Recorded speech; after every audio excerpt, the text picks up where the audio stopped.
이게 작년 10월경에 아마 상담을 시작했을 거예요. 건설임대 사업을 등록하기로 했어요. 다세대 주택을 건축할 거고 4%대 초반, 초중반 뭐 그렇게 될 겁니다. 금리가. 그 조건에 사업 자금의 거의 100%를 조달을 하는 프로젝트를 만들었다. 설계할 때 신경을 많이 썼던 게 일조권의 영향을 좀 많이 받는 땅이에요.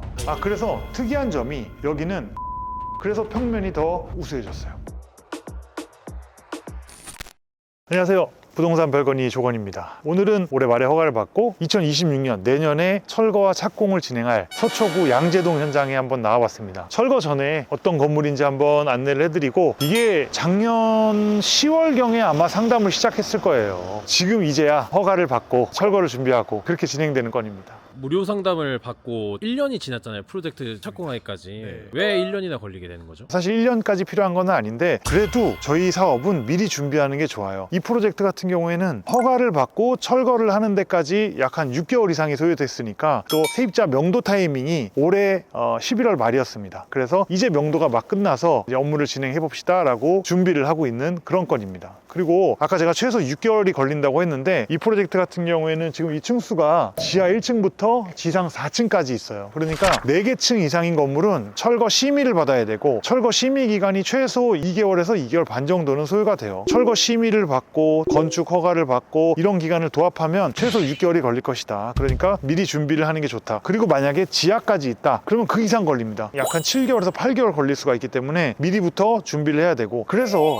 무료 상담 미리 받으셔야 되는 것 같아요. 그래서 사전에 준비하고 저희가 상담하면 사업에 대한 일정까지도 정리를 해드리니까 미리 이렇게 사업의 로드맵을 짤 수 있는 시간이 아닐까. 그래서 상담은 어차피 무료인데 미리 받으셔야 되지 않나 싶습니다. 부동산 투자를 내가 하고 싶다고 해서 바로 진행이 안 되는 거네요. 그렇죠. 특히 저희 사업은 그냥 투자가 아니잖아요. 내가 가진 땅의 가치를 높이기 위해서 개량하고 가공하는 건축이라는 과정을 거치기 때문에 미리 준비를 하셔야 원하는 타이밍에 착공을 할 수 있을 것이다, 그렇게 봅니다. 그리고 저희 사업은 또 이슈가 될 수 있는 게 정책적인 부분이라든지 세금적인 부분, 이 부분을 일반 그 건축주분들은 모르고 계신 경우가 많아요. 근데 이제 저희가 이런 걸 업으로 하다 보니까 정책적인 문제라든지 세금 문제라든지 또 대출 문제라든지 그거에 대해서 미리 계획을 하시려면 최대한 미리 상담을 받으셔서 사업 계획을 하시는 게 유리하다. 특히 이분 같은 경우에도 정책적으로 이런 장점을 모르시는 부분들이 많아서 저희와 상담을 통해서 건설임대 사업을 등록하기로 했어요. 다세대 주택을 건축할 거고, 건설임대 사업을 통해서 각종 세금이나 어떤 정책적인 혜택을 충분히 받으시면서 하는 프로젝트를 기획하고 이제 실행을 하려고 합니다. 사실 대출 조건도 굉장히 유리하게 세팅을 했죠. 그래서 1금융권에서 대출을 굉장히 유리한 조건에 받았다. 4%대 초반, 초중반 뭐 그렇게 될 겁니다. 금리가. 그 조건에 사업 자금의 거의 100%를 조달을 하는 프로젝트를 만들었다. 물론 땅을 가지고 있는 케이스였습니다. 여기가 양재동인데 양재동 특징이 있을까요? 양재동은 일단 전통적으로 업무시설과 주거시설이 많이 혼합이 돼 있는 동네이기도 하고, 양재천 바탕으로 해서 각종 공원하고 인근에 있는 청계산이라든지 이런 뭐 자연환경도 굉장히 우수해서 주거로서 강남 출퇴근 접근성이나 굉장히 좋다. 그리고 또 여기는 국악고등학교, 언남중고도 있어요. 그래서 이런 학군들도 양호하고, 특히 이제 국악고등학교 같은 경우에는 특수고등학교잖아요. 그렇다 보니까 지방에서도 저 학교를 다니기 위해서 많이 올라와요. 그런 사람들 같은 경우에는 여기 거주를 해야 되죠. 그런 특성을 바탕으로 한 임대시장도 굉장히 발달이 돼 있습니다. 그래서 이 대지 위에 기존 건물을 철거하고요, 지상 5층에 다락까지 되는 다세대 주택 13세대를 건축할 예정입니다. 허가받은 면적은 한 151평 정도 될 거고요. 근데 중요한 건 이제 실제 시공되는 면적이겠죠. 서비스 면적인 발코니 면적이라든지 장애인 엘리베이터 면적, 그리고 다락 면적, 이런 것들을 다 모두 합쳤을 때 실제 시공되는 면적은 한 210평 가량 될 겁니다. 용적률을 상업 용적률로 따지면 270% 이상 되는. 그리고 공사 비용은 약 한 18억 정도 들었습니다. 요거 평당으로 계산하면 850만 원 정도. 저번에 저희가 갔던 논현동 현장은 평당 1,000만 원이 넘었잖아요. 논현동이랑은 다르죠. 논현동은 그때도 말씀을 드렸지만 지하 2층의 공사, 토목공사비가 수반이 돼야 됐고, 그 다음에 거기가 또 안반 지형이에요. 안반 파쇄 비용까지 하니 공사비 단가가 현저하게 올라가고, 여기는 이제 지하가 없지 않습니까? 그러니까 지하 공사비가 빠지고 또 이렇게 안반에 대한 파쇄 공사비도 없고, 다만 여기는 기존에 이제 지하실이 있기 때문에 지하를 팠을 때 집안 보강은 해야 될 겁니다. 그래서 저희가 지금 파일로 이제 집안 보강을 하려고 하고 있는데, 그 비용이 한 6천만 원 정도 들어갔어요. 건물에 대해서 개략적으로 한번 말씀을 드렸고, 내부 상태도 한번 보러 가보실까요?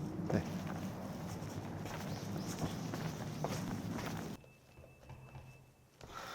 철거 예정인 집이라 아마 불이 지금 내려와 있을 거예요. 저희가 도둑이 된 것 같은데요. 잠깐, 두꺼비 집이 여기군요. 예, 이제 불이 들어오네요. 한번 보시죠.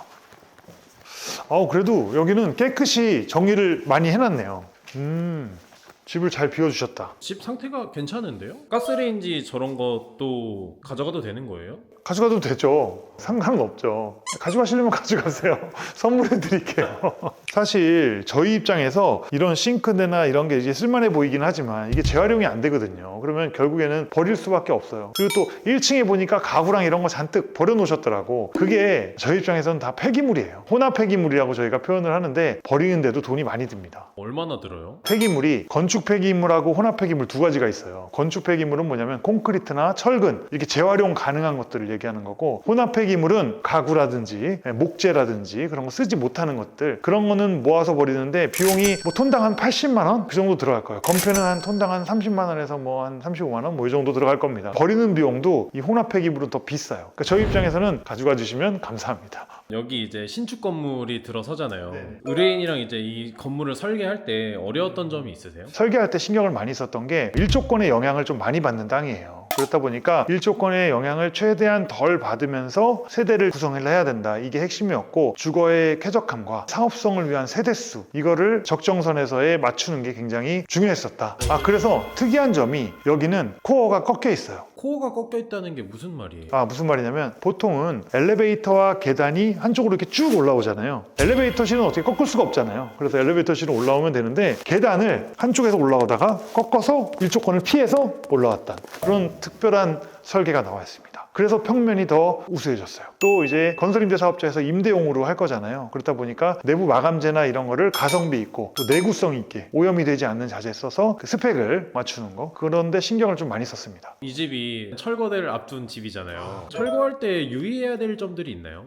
일단은 철거할 때 가장 유의해야 될 점은 이제 미던이에요. 철거를 진행할 때 소음하고 분진이 많이 발생되고 진동도 있을 수 있으니까 철거 심의의 과정에서 철거 해체 계획을 수립할 거고, 그때 진동이 없고 소음이 없고 분진이 없는 그런 계획을 수립해야 된다. 그래서 철거에 주의할 점은 민원업계 조용히 잘 처리하는 거, 안전하게. 그리고 지하 해체에 대한 계획을 이번에 많이 신경을 썼어요. 기존에 있는 건물이 지하가 있잖아요. 근데 저희가 신축하는 건물은 지하가 없단 말이에요. 그러면 기존의 건물의 지하를 굳이 철거를 다 해야 되나? 그거 철거 다 했을 때 주변 건물에 피해가 발생될 수도 있고, 그래서 이거를 해체 계획상 우리가 안전하게 일부 구조를 좀 남기는 거를 계획을 수립을 했어요. 그대로 심의가 통과될지는 지켜봐야 되는데 그런 계획을 합리적으로 수립을 해서 비용도 절감하고 좀 신경을 많이 썼다. 철거는 언제쯤에 이루어지는 거예요? 12월 달 초에 철거 심의가 있을 거예요. 그래서 철거 심의가 만약에 무사히 통과가 된다면 1월 달 중순쯤에 아마 철거를 시작할 수 있을 것 같습니다. 겨울에 철거를 하면 좋은 점이 있나요? 겨울에 철거하는 게 아무래도 낫죠. 기본적으로 먼지가 날리고 소음이 있잖아요.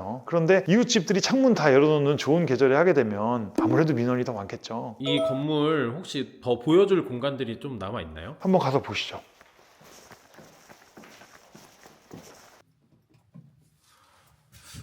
이 집은 좀 연세 드신 분이 사신 집 같은데요? 건물이 30년 이상 됐으니까 인테리어가 그때 처음에 해놓은 거 그대로 만지지 않은 거죠. 그래도 이런 집들은 정말 깔끔하게 이사하신 거예요. 보통 여기 세입자분들이 철거한다고 이제 그 건축한다고 하면 폐기물 엄청 버려놓고 하는 경우 많거든요. 그럼 저희 입장에서는 사실 그게 다 돈이거든. 그래도 이 정도면 양호한 거다. 이런 것도 다 이제 혼합 폐기물로 다 철거해야 될 거고. 근데 확실히 옛날 집이라서 그런가 층고가 좀 낮은 느낌이 좀 있네요. 새로 짓는 집은 층고도 높고 괜찮나요? 근데 이제 마냥 층고를 높일 수가 없는 게 이 프로젝트는 일조권을 많이 받는 프로젝트예요. 그렇다 보니까 층수를 너무 높이게 되면 일조권을 받는 부분이 더 커지기 때문에 적절히 조절해서 쾌적한 층고와 일조권을 최대한 안 받는 그런 걸 고려해서 설계를 했죠. 한 층에 한 세대씩만 사는 것 같은데 신축으로 다세대를 지었을 때 한 층에 몇 개가 나오나요? 2층, 3층에는 4세대가 들어가고 4층에 3개, 5층에 2개 이런 식으로 해서 총 13세대가 들어갑니다. 그러면은 수익적인 측면에서 굉장히 올라갈 것 같아요. 월세가 한 집당 뭐 최소 150만 원 이상 봐야 되니까요. 계산을 해보면 사업성이 나쁘지 않죠.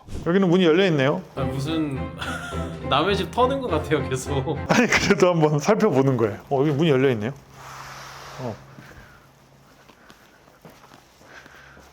네, 여기도 이렇게 이제 버려놓고 나가는 게 하나씩 있죠, 아무래도.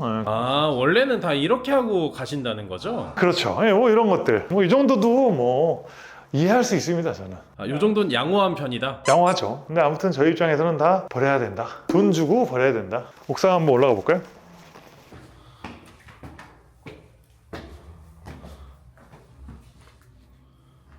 여긴 사람 사는 데가 맞나요? 아니요, 여기 사람 사는 데는 아닙니다. 그냥 창고로 쓰셨던 것 같아요. 아, 근데 여기에도 저희는 이제 건물이 올라간다는 거죠? 그렇죠. 이 자리에도 저희가 주거 공간으로 쓸 공간을 만드는 거죠. 뷰 좋네요. 이쪽은 안 좋고. 학군과 자연환경과 그다음에 이제 강남 접근성도 좋고 그렇기 때문에 주거용 위치로서는 굉장히 우수합니다. 그래도 되게 양호하다 집이. 여긴 괜찮은 것 같은데요? 그 잠원동 그때 잠원동보다 훨씬 양호해요. 앞으로 철거될 건물 상태를 한번 살펴봤는데 좀 뭔가 철거된다고 생각하니까 좀 슬프기도 하지만 또 멋진 건물이 들어설 생각을 하니까 설레기도 합니다. 뷰도 좋네요. 지금 시간이 거의 6시 다 돼가는데 분위기도 좋고 사실 요즘에 건설 경기도 좋지 않다고 많이 힘들어하는 회사들도 많고 한데 저희 이렇게 좋은 프로젝트 또 진행할 수 있게 해주셔서 감사드리고 성공적으로 마칠 수 있게 기대에 부응하도록 하겠습니다. 그리고 다음에 이 현장 오게 되면 아마 철거하는 모습 보여드릴 수 있을 것 같아요. 이 프로젝트를 시작 단계부터 안내를 해드렸는데 철거하고 공사 중간 또 완공됐을 때의 모습까지 저희가 한번 시리즈로 한번 만들어 보겠습니다. 기대해 주세요. 감사합니다.